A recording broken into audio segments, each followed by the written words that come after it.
제가 대학교를 졸업하고 이제는 정말 프로팀에 가야 할 시기가 왔을 때 과연 내가 프로에 갈 수 있을까 하는 고민을 정말 많이 했습니다. 그리고 그 불안한 마음을 안고 있을 때 이런 게 궁금했어요. 어떤 선수들이 프로에 가지? 축구 천재들만 가는 건가? 차이가 뭐지? 저는 정말 알고 싶었어요. 프로팀에 가는 선수들은 대체 뭐가 다를까? 프로에 가는 기준은 정확히 뭘까? 알고 싶었습니다. 그런데 프로팀에 가보니 프로팀에 선택되지 못하는 선수들의 공통적인 특징이 있더라고요. 단순히 누가 부족하다, 잘못하고 있다, 이런 얘기를 하려는 게 아니에요. 어떤 선수들이 실제로 기회를 놓치고 있는지, 그 공통점을 통해 프로팀이 진짜로 중요하게 보는 기준이 무엇인지 함께 짚어보자는 거예요. 오늘 영상을 끝까지 보시면 결국 프로팀에 가는 선수들의 한 끗 차이를 알 수 있을 거예요. 물론 제 개인적인 경험만 가지고 이야기하는 건 아니에요. 국가대표 레전드들이 하는 말을 공통점으로 보면 알 수 있어요. 제일 안타까운 부분이 저희 때 같은 경우는 조금 다른 게 부족해도 나만의 무기가 있었거든요.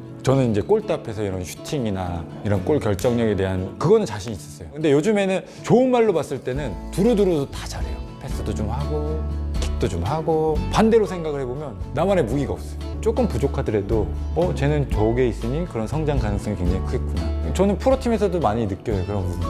또 하나의 한국 축구 지금 유소년의 문제점은 전술 위주의 축구를 어렸을 때부터 가르쳐요. 그러면은 프로에서는 결과적으로 굿 플레이어는 너무 많은데 원앤온리가 없어. 그 사람만 할 수 있는 축구들이 있잖아요. 김시둑이 할 수 있는 축구 때문에 전 살아남은 거고, 하성민 하면은 딱 거친 수비형 미드필더에서 거친 축구. 그죠? 하대성 하면은 창의적인 공격형 미드. 근데 요즘은 모든 게 완벽하게 돌아가게 가르치잖아요, 어렸을 때부터. 맞아. 그 선수가 프로에 갔을 때는 거기는 모두 잘하는 선수들밖에 없거든.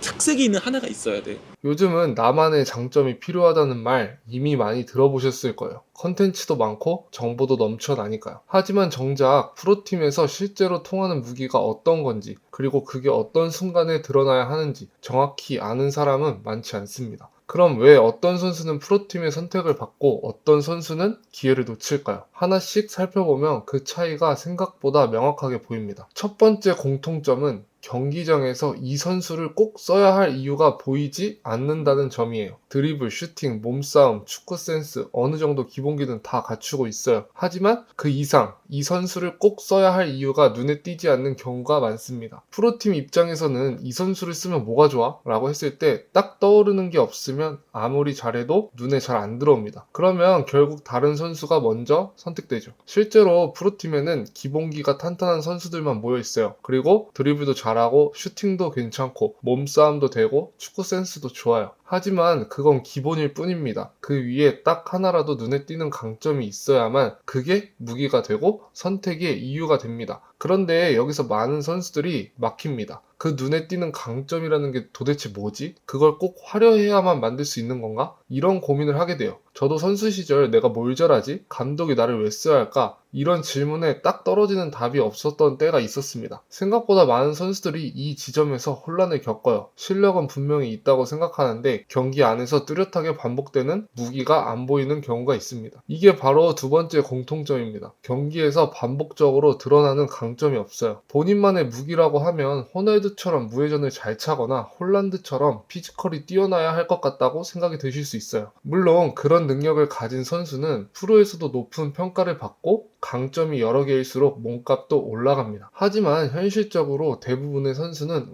그런 월드클래스 능력을 갖추긴 어렵습니다. 그리고 꼭 그렇게 화려한 기술만이 무기가 되는 것도 아니에요. 중요한 건 화려한 기술이 아니라 그 기술로 팀에 어떤 영향을 주느냐입니다. 그리고 그 영향력은 꼭 화려한 기술이 아니어도 경기 안에서 반복적으로 드러나면 그게 무기가 될 수 있어요. 한번 예를 들어 볼게요. 볼을 잘 지켜내며 공격 흐름을 이어가는 미드필더, 반복적인 침투로 수비 라인을 흔드는 윙어, 헤딩 경합에서 매번 밀리지 않는 수비수, 공격수와 1대1 상황에서 끈질기게 버티는 수비수, 빠른 슈팅 타이밍으로 여러 번의 찬스를 만드는 공격수. 이런 선수들은 화려한 기술이 아니더라도 경기 안에서 꾸준히 자기만의 강점을 드러냅니다. 꼭 골이나 어시스트처럼 기록에 남는 장면만이 무기는 아니에요. 팀의 변화를 만들어주는 플레이, 그게 바로 프로팀이 찾는 무기이자 임팩트예요. 무엇보다 중요한 건 그 무기가 경기장에서 반복적으로 드러나느냐는 겁니다. 한두 번 번쩍이는 게 아니라 꾸준히 보여지는 강점이어야 진짜 무기가 됩니다. 세 번째는 무기가 있어도 사용할 줄 모르는 경우예요.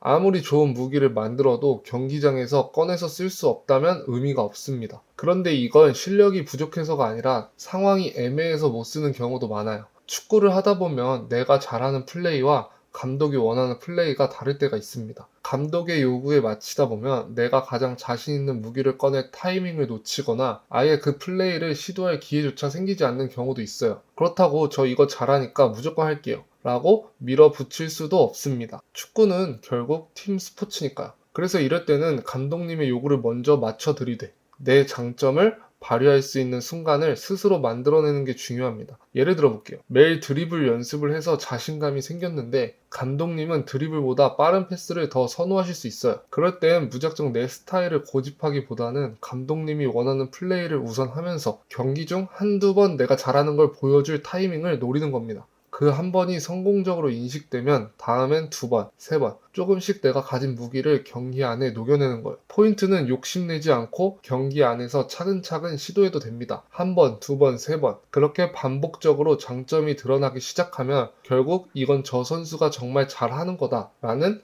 인식이 생기게 되는 거예요. 결국 결과를 만든다는 건 실전에서 그 무기를 실제로 사용할 수 있어야 한다는 뜻이에요. 나는 이걸 잘한다고 말로만 하는 건 의미가 없어요. 실전에서 꺼내 보여줄 수 있을 때만 그건 진짜 무기가 됩니다. 제가 지금까지 프로팀에서 선호하지 않는 선수들의 공통점을 설명했어요. 그런데 사실 결과를 만들어야 한다. 자기만의 무기를 가져야 한다. 라는 말이 듣기엔 다 맞는 말 같지만 막상 실전에서 그걸 증명하는 건 정말 어려운 일이에요. 저도 잘 알고 있습니다. 말로는 쉬워 보여도 그 수준까지 가는 건 절대 쉽지 않아요. 왜냐하면 무기를 만든다는 건 단순히 하나 잘하는 것을 넘어서 그걸 실전에서도 쓸 수 있을 만큼 완성도 있게 다듬어야 하기 때문이에요. 그건 시간도, 반복도, 끈기도 필요한 과정입니다. 그래서 자기만의 무기를 만든다는 건 하루아침에 완성되는 게 아니에요. 그리고 또 하나, 지금까지 설명을 듣고 나랑은 거리가 멀어 보이고 재능이 필요하다고 생각하시는 분들도 있을 거예요. 그런 분들을 위해 한 가지 더 말씀드릴게요. 많은 선수들이 기술이 좋은 선수가 되고 싶고 기술이 좋은 선수만 프로에 있다고 생각하지만 프로팀엔 공격만 잘하는 선수가 있는 게 아닙니다. 수비를 굉장히 잘해서 기회를 잡는 선수들도 많아요. 이것도 앞서 말한 기본적 요소들을 다 갖추고 나서 하는 말이긴 합니다. 하지만 의외로 수비력의 중요성을 가볍게 생각하는 선수들이 많아요. 그렇지만 프로팀은 좋은 수비력도 팀에 반드시 필요한 요소라고 평가합니다. 예를 들어 1대1에서 쉽게 안 뚫리는 능력, 빠른 수비 전환, 몸싸움과 압박에서 밀리지 않는 피지컬, 이런 것들은 팀 조직력과 경기 흐름에 큰 영향을 주는 능력이에요. 그리고 무엇보다 수비력은 기술보다 비교적 빠르게 무기로 만들 수 있다는 점도 중요합니다. 기술은 오래 걸리지만 체력과 피지컬을 끌어올리고 수비에 대한 태도만 바뀌어도 기술보다는 단기간 안에 확실한 경쟁력을 만들 수 있어요. 물론 수비로 어필하는 건 절대 쉬운 일이 아닙니다. 많이 뛰어야 하고 몸싸움도 해야 하고 무엇보다 팀을 위해 헌신하는 태도가 필요해요. 하지만 오히려 이 힘든 영역을 적극적으로 해내는 선수는 눈에 더 잘 띌 수 있습니다. 왜냐면 다들 꺼리기 때문이에요. 그래서 이런 수비력은 눈에 띄는 무기, 차별화된 무기, 그리고 프로팀이 선택하게 되는 결정적 요인이 될 수도 있어요. 결국 무기는 어떻게 정의하고 그걸 어떻게 경기장에서 드러내느냐에 따라 프로팀에서 기회를 잡을 수 있느냐는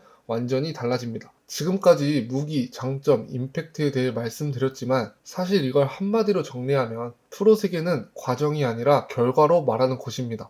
아무리 준비를 잘해도 실전에서 결과를 만들어내지 못하면 인정받기 어려워요. 그래서 이런 냉정한 무대에서 살아남으려면 항상 100%에 가까운 컨디션, 그리고 언제든 무기를 꺼낼 수 있는 준비된 몸 상태가 필요합니다. 저도 학창 시절엔 솔직히 루틴이나 몸 관리의 중요성을 잘 몰랐어요. 그냥 실력 좋은 애들이 경기장에서 잘 뛰고 잘하는 거겠지? 이렇게 생각했습니다. 그런데 막상 프로팀에 들어가 보니까 거긴 다 잘 뛰고 다 잘하는 선수들만 있더라고요. 그래서 아주 작은 차이 하나에도 신경을 쓰는 선배들이 정말 많았습니다. 운동 준비할 때 양말 한 켤레 고르는 것부터 경기 전에 마시는 커피 한 잔까지 아무렇게나 하는 게 하나도 없었어요. 여러분들은 작은 차이를 만드는 습관을 지금부터 만드셨으면 좋겠습니다. 나중에 무조건 큰 차이로 본인에게 돌아올 거예요. 그리고 만약 프로 선수처럼 준비하는 시합 전날 당일 루틴이 궁금하신 분들은 제가 댓글에 링크 남겨놨으니까 지금 가서 꼭 확인해보세요. 여러분의 루틴을 세팅하는데 분명 큰 도움이 될 겁니다.